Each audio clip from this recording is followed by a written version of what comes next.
I asked Paige about this, and I'm curious what your thoughts are as well. You obviously are figuring out what and how you want Paige to be for this team, offensively in particular.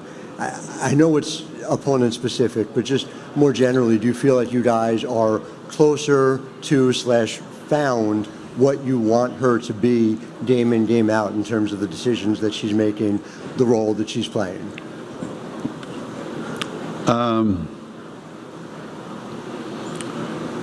I would say that there are times when it looks like we have figured out a little more, but it's something I've talked about. It's a real struggle to sustain any kind of momentum. Even within a quarter or within the game, we're either having a dynamite quarter where everything's flowing and it looks like we have a handle on what's going on, but we're not completely there yet on how to seamlessly incorporate all the other people with the way she wants to play, with the way Paige wants to play, and I don't know when that will be 100% like I like it. I think right now we just have to, go with what we've got and hope that every game we can get more contributions from more people. One of Paige's strengths is making other players better. And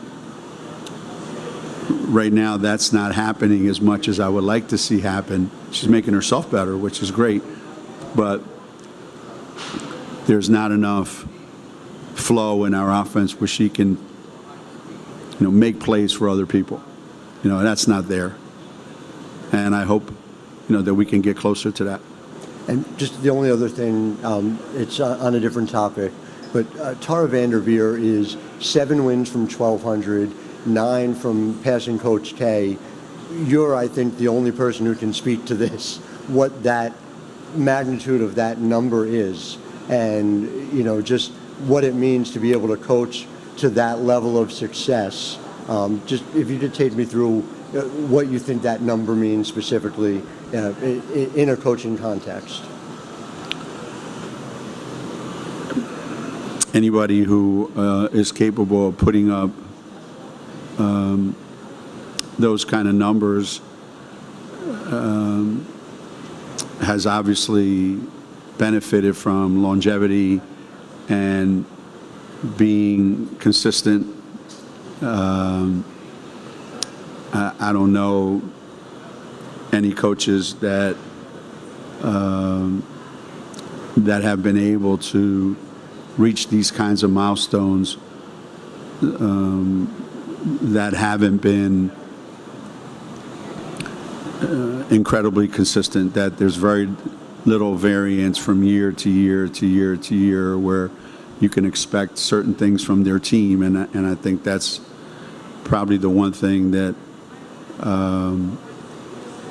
when you look at Tara's career, at Ohio State or Stanford, there's a style of play that they have, and it hasn't changed. And she's been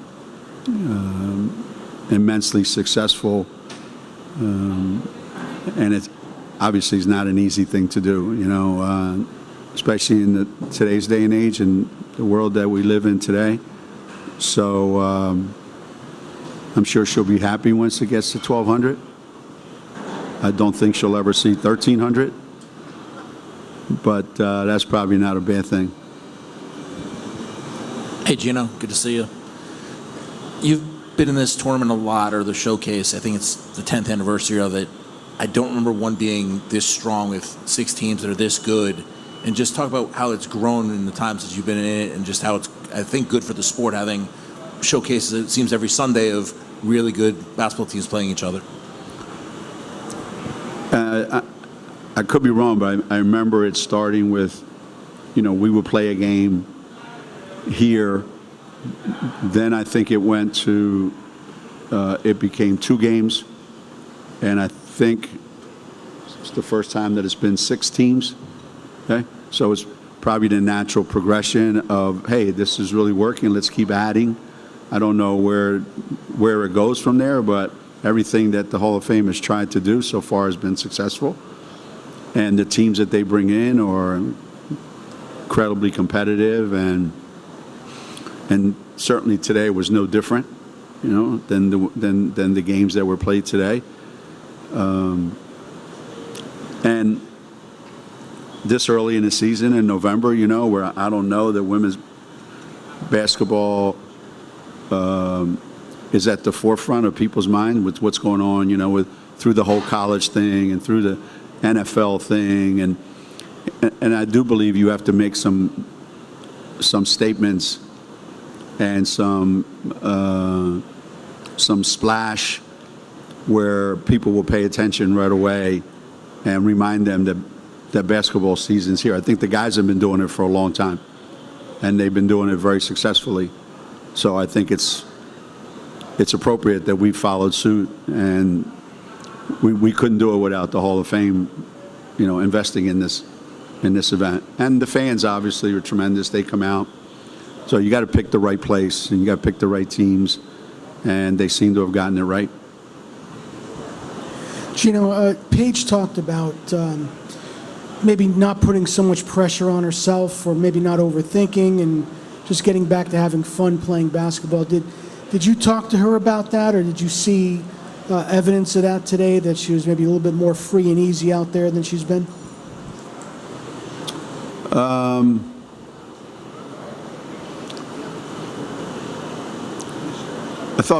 I thought Paige today was a little more vocal, a little more forceful with what she wanted.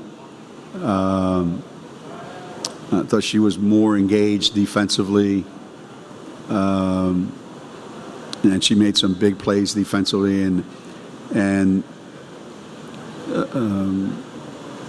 I would like to see her not have to get 25 or 30 every night. But the reality of the situation is sometimes that's the way it's going to have to be. Somebody told me yesterday that this could be like our 2004 team, when we started 2 freshmen, and Dee was the only holdover from the previous championship team. And little by little, they all started coming along, and it made life easier for Dee. But there are some games where it's just going to have to be, where she has to do a lot more than I would want her to have to do, but that's just the way it is. We have to find a way to get more people consistently engaged around her. Like if she's not getting enough assists, that means we're not doing a good job moving without the ball, because she would find you if we are, and that's been a serious problem for this team for quite some time now. Eden Lassie, Yahoo Sports. Nika shot the ball well tonight. Just what did you like about her performance, and how important will that be going forward? The way people play, Nika is pretty much try to keep her out of the lane. Don't let her create for anybody else. So they're going to give her those shots, and that's part of what I'm talking about. That takes a lot of the pressure off of Paige, or off of, without AZ and Caroline. You're saying, well, I don't know how many threes we took today, 17. It's not a good enough number for us. We made 8 of them. I think we have to spread that around. We have to get more people making those. And she's one of the ones that I want to take more of them and make more of them.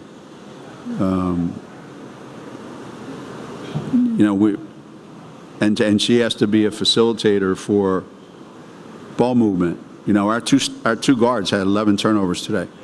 You know, so I don't know what that's a forced thing. We're forcing things. We're trying too hard to make things happen, or there's not the kind of flow that we want yet.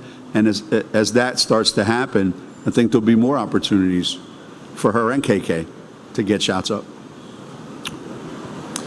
Geno, I know you've talked pretty much all season long about how the defense can kind of be up and down, but what did you like from what you saw from them today? I guess second quarter maybe wasn't what you were hoping for, but against a team that's physical like UNC, what would you like?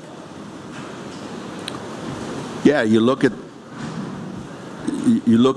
our season and you look at the quarters breakdown, and there's no rhyme, there's no consistency to it. It looks like a graph like this.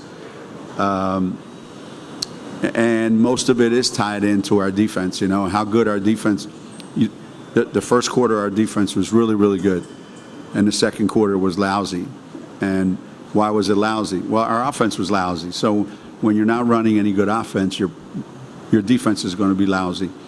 And then the third quarter, our defense was great, and our offense was creating things. So if our defense can stay consistent and create enough turnovers to get us transition baskets, that's the way we have to play. I think that's the way this team can be the most successful. You know, grinding it out in the half-court set, not exactly the best idea for us. Even though I thought we got a bunch of good sets, you know, in the third quarter with Aaliyah. But yeah, it's a struggle, no question about it. And I hope that we can find it. Geno, just wanted to ask about Courtney was saying in her press conference, you guys shared a word before the game about just the injuries to both teams and how much of a different game we would have watched had both teams been fully healthy. Just tell me a little bit about what you guys talked about, and how do you think the lack of depth on both sides played out today? Anytime you're missing players, it's an issue. But when you're missing, you know, really significant, impactful starters, it really has an effect on your team. And we talked about how every coach in America is dealing with this. You just hear about it more at Connecticut because of our profile and who these people are that. And at Carolina, you don't hear about as much of it nationally. But every coach is going through this all over the country.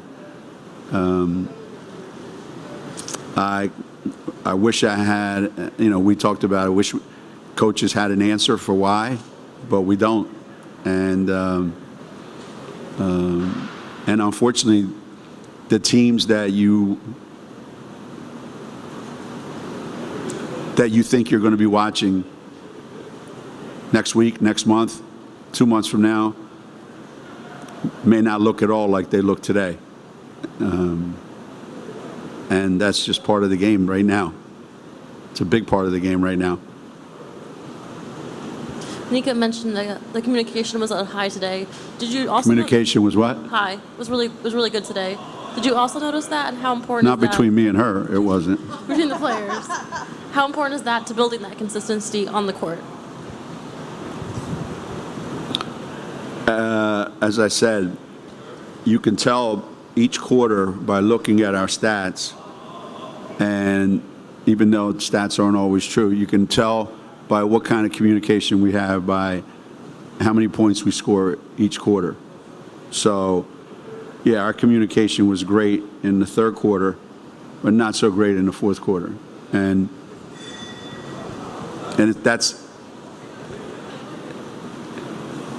if you want to be a really good team, that obviously can't happen on a regular basis. So I do believe with all my heart that God bless these kids. You know, they have a lot of great qualities, not just my team, but I'm sure every team, they have a lot of great qualities. Communicating with each other is not one of them. And it's frustrating as hell, to be honest with you. And it makes coaching hard as hell. And it's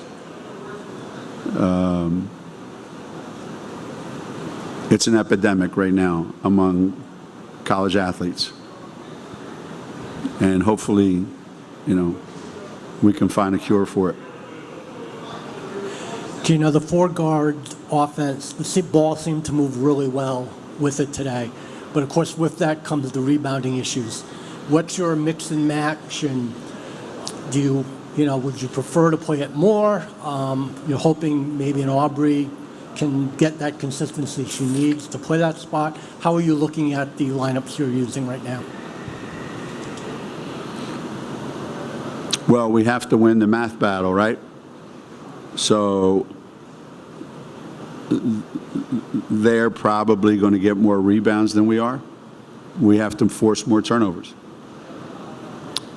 We scored 15 more points from the three-point line than they did. And 3 more from the free throw line. That's 18-point differential between how many free throws we made and how many threes we made. So if we can win that battle on a regular basis, I think we can stay with that small lineup. If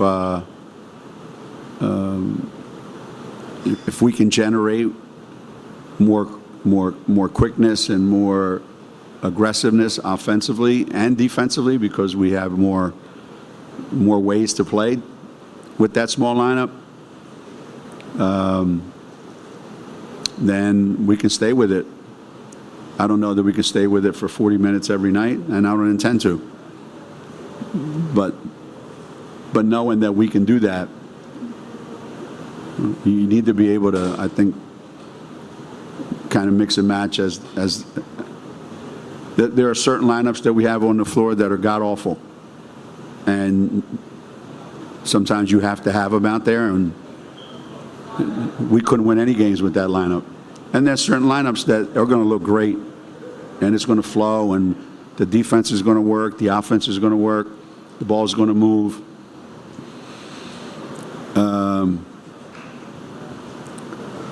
It's another one that I don't have the answer to. Hey, Geno. Coming out of halftime, you guys got off to a great start in the third quarter. Did you urge them at halftime to play, tougher defense, or they got off to a great start with KK with a couple steals, and then you made them call a timeout?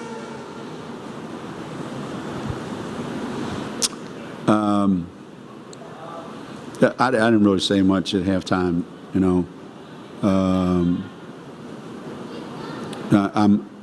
I'm learning that talking doesn't really accomplish anything.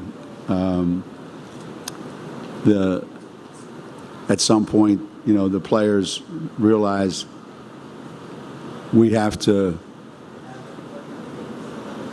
pick up the intensity level defensively if we want to win tonight. We have to create if we want to win tonight. And you know what? That stuff is hard. So what you're asking them to do is really, really, really hard.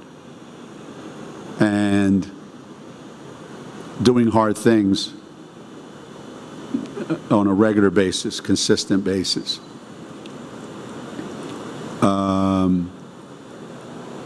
It's a challenge, to say the least. So that third quarter, they were inspired. Not by me, but something inspired them, whatever that was. So there you have it. It's the best I can help you with. Coach, speaking of the guard lineup, you brought Tanya Cardoza back to your staff this season, and she's had a chance to be a head coach elsewhere. She was part of that 2004 coaching staff. Can you just talk about what she brings to the bench and how she's helped develop the guards this season?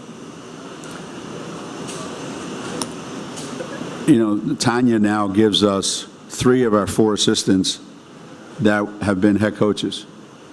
And CD might as well have been, with all the games that she's coached here.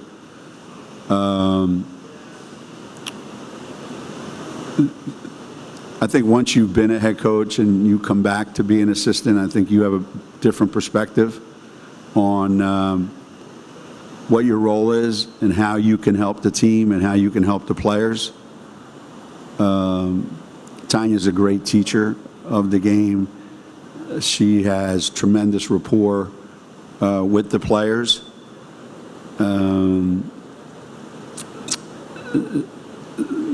To me, that's what makes her so valuable, and that's what players need. You know, they need coaches that can connect with them and work with them, and once the players know, hey, coach can make me better. I think that's the ultimate for a coach, when a kid believes in you that they can make you better, and Tanya has the ability to do that. So I'm really thrilled to have her back. But 3 head coaches, that means